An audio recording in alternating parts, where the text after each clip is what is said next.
Terra is one of those characters in Kingdom Hearts that has a bit of a stigma around him. He's not the only one, let's not kid ourselves, but he is someone I feel like most people either have a middling or outright negative impression of, and I think that's a shame. In general, I think Birth by Sleep and its characters are often written off as analogs to other characters we already knew about in the series, with the exception of Aqua. But I always found the reading of Ventus is just a Sora, or Terra is just a Riku, incredibly uncharitable to both of them. Birth by Sleep has a myriad of themes that help to inform a lot of the story and character choices, and two of the most prominent themes are appearances and the trust that comes with them.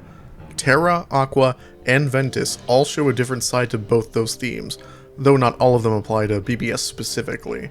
I mean, there is a reason this is the only trio in the series to have all three of them have a dark variation. Let's start proper by analyzing every major relationship Terra has in the series, starting with his surrogate father, Eraqus. While the screen time we get between the two is few and far between, a criticism I fully understand of Birth by Sleep story, the ones we do get paint a clear picture. Terra looks up to Eraqus as both a mentor and father figure, trying his hardest to be a Keyblade master, for both his own sake and for Eraqus' sake. This relationship is not very reciprocal though, as the glimpses we do get of Eraqus interacting with Terra paint a picture of strict obedience when it isn't and wasn't ever necessary.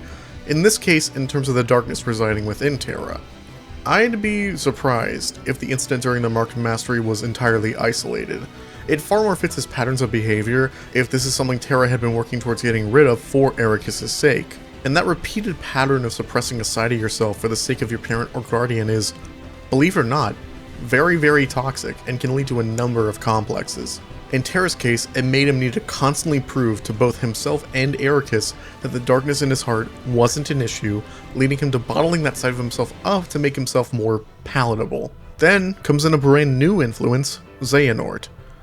Now, Xehanort's relationship with Terra is often contentious among Terra's detractors, more often than not because they find him dumb for trusting in Xehanort. And I think that's an honestly uncharitable reading of events in the game, because all of what Xehanort says when he has his first one-on-one proper with Terra aren't untrue.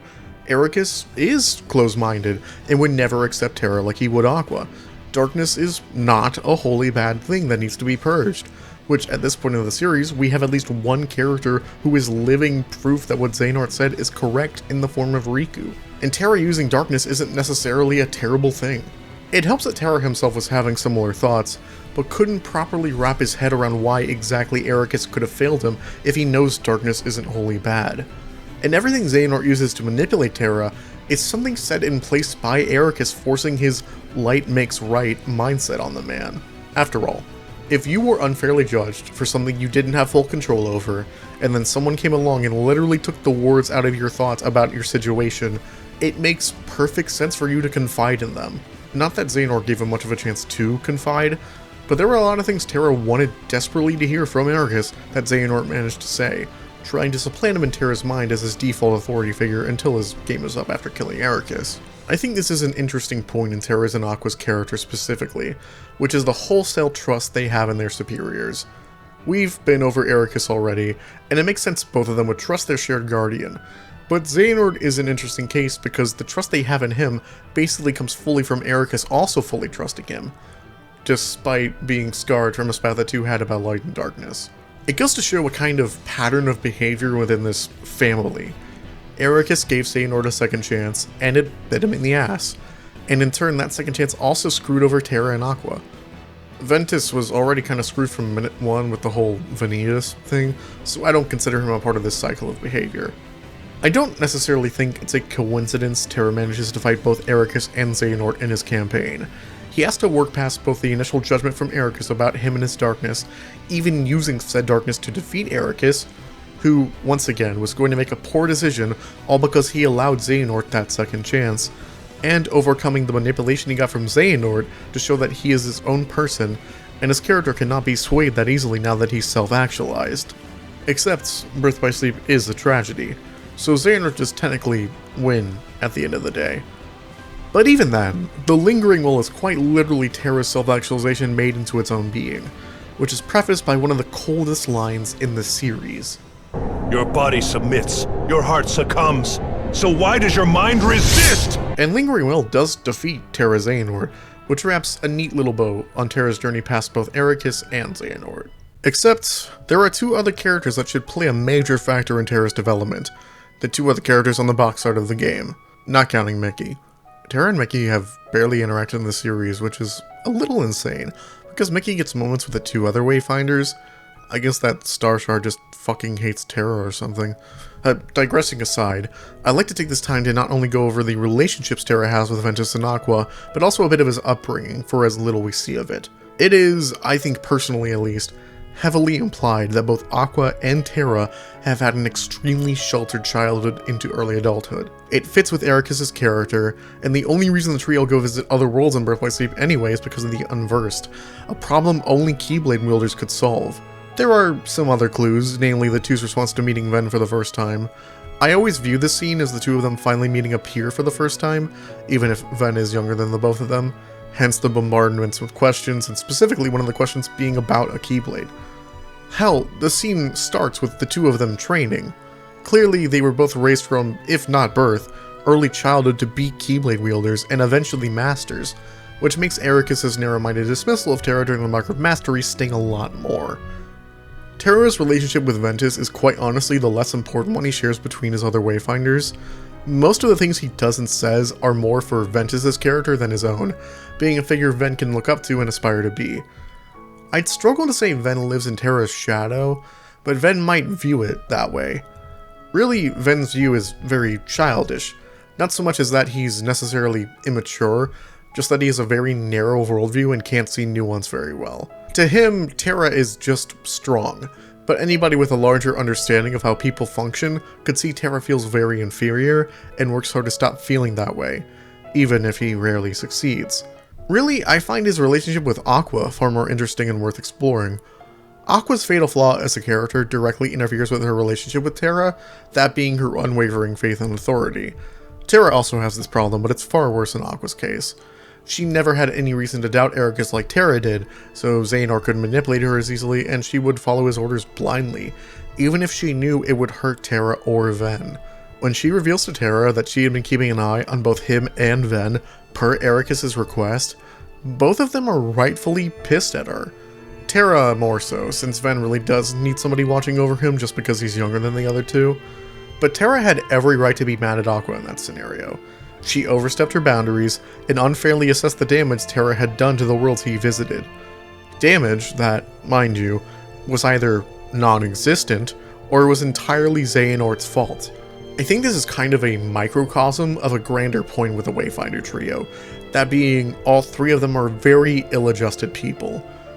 I've seen a lot of people saying that Terra, Ventus, and Aqua's friendship feels less organic than the other trios in the franchise, mainly pointing to the Destiny or Days trio as an example of more well-written friendship in the series, and I've always found that hollow, because I think the Wayfinders not having the best friendship was the point. These are flawed individuals, and their flaws ultimately sign their tragic fates. Granted, all three of them are very much victims of circumstance, but that doesn't change the fact that they're all flawed. Although his relationship with Aqua and Ventus is extraordinarily important to Terra's character, let's not ignore what happens after his campaign in BBS. We've outlined now his own contained arc, but there's still a lot more to him as the series goes on. Which is fitting, since I think one of the main themes of Terra as a character is perseverance. I've talked a bit about what the Lingering Will means in terms of Terra's character, but let's not take for granted just how insane this is. Being so determined that your will can manifest in something as insignificant as your armor of all things is, pardon my French, which this series loves for some reason, metal as fuck.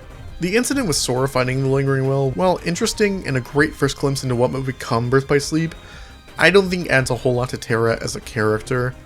The dialogue he has more just adds intrigue rather than characterization. Which isn't a bad thing at all, but it doesn't necessarily help us now, 18 years removed from KH2FM. Instead, I want to talk a bit about Terra Xehanort, or Terranort as fans will often call him. I do think, in general, Terranort, Apprentice Xehanort, Ansem Seeker of Darkness, and Xemnas all tell you more about Xehanort than they ever do about Terra, but he's still a part of their DNA, even in a small way. Probably most obviously with Terranort and Xemnas. The former basically trading having Eraqus be a guardian figure stifling his growth, with Ansem the Wise being that guardian figure, and the latter just actually appearing to have some of Terra's memories. I do consider Xemnas more of his own character as opposed to an amalgamation of others, But we can't just ignore this scene from 2FM. It shows, even after amnesia, 10 years of living as Xehanort and being split into a heartless and nobody, there is still some semblance of Terra underneath it all. I mean, in Ansem's case, Terra is literally there with him. Yeah, let's not forget Terra has technically been here since the beginning of the franchise. We really thought Terra becoming Lingering Will and getting body snatched was his unhappy ending in Birth by Sleep. I can't believe it was somehow worse than that. The Guardian doesn't necessarily tell us anything we didn't know about Terra already, but it does add an extra layer of tragedy to his character I really appreciate. He lost his body and his heart, and his mind wasn't too far behind. If it weren't for the characters from the past coming back in KH3, we also would have never seen Terra again. Not only because of Terra's Xehanort, but I'm almost certain the Guardian kinda perished the way Ansem did. Kinda dark when you consider that Terra almost died permanently after a decade of essentially indentured servitude. Terra himself does show up in 0.2 briefly for one scene, but that scene is definitely more to drive home the point of Aqua's arc than anything to do with his own at that point. Really, even though we just touched on it briefly, I think it's important to really go over Terra's revival in KH3 now. There is a lot to love about this scene, and I hope I can explain why I think it does both Terra and the overall narrative of Birth by Sleep justice. There's, of course, the through line of Sora now being there to help these characters reconnect with each other, and that's all good and part of both his character and the franchise's greater theme of connectivity between hearts. But specifically, I want to highlight the reveal that the Guardian is Terra. While not necessarily hidden, especially as Riku in Dream God Distance sees the Guardian again and repeats the phrase he told Terra when he does, we'll get into Riku in a little bit here. It just makes so much sense on a narrative level that I can't help but love it. Like, of course this creature we've known since 2002 is the guy who probably has suffered directly the most from all of Xehanort's plans. And the catharsis of seeing this thing we didn't even know was autonomous come out, grab those chains, and repeat the promise Terra uttered in that same graveyard 11 years prior after literally ripping off the things binding his ability to speak, the things that allow him to express himself, the things that allow him to be Terra. It just does nothing but instill chills in me. And the actual reunion is, I think, just a really neat bow on everything to do with Birth by Sleep. All three of these characters had terrible, tragic ends by design, and it seemed like hope was all but lost to them. But the promise Ansem the Wise gave Aqua during Blame Points came true, and Sora was there to connect their hearts and give them all the second chance they actually deserved. While Birth by Sleep proved these characters all had severe flaws that hindered them, their individual journeys helped them overcome those flaws, and for that, they were all rewarded with terrible fates. It just feels nice to see these characters together after all that time, even if their relationship in Birth by Sleep proper wasn't the strongest, again, I believe by design, because now they can have that strong bond. They were allowed that chance, and all it took was Sora. I don't know, I just think that's really beautiful and nice. I want to end this essay by flowing between two major points: my personal feelings on Terra as a character, and how Riku acts as a parallel to him in his journey. When bequeathing the Keyblade to Riku, Terra asks what Riku desires, and he says, strength to protect what matters. This is, I think, the core of both of their characters and what makes them, although Terra more so, resonate with me the most. Yeah, sorry to kind of bury the lead here, but after careful deliberation, I came to the conclusion Terra was my favorite character in this franchise about a year ago. These 5 words are the essence of Terra. He is strong. Obviously, gameplay-wise, he's very physically focused and most of his unique abilities are physical in nature, but in a more poetic sense too. He desires to be strong.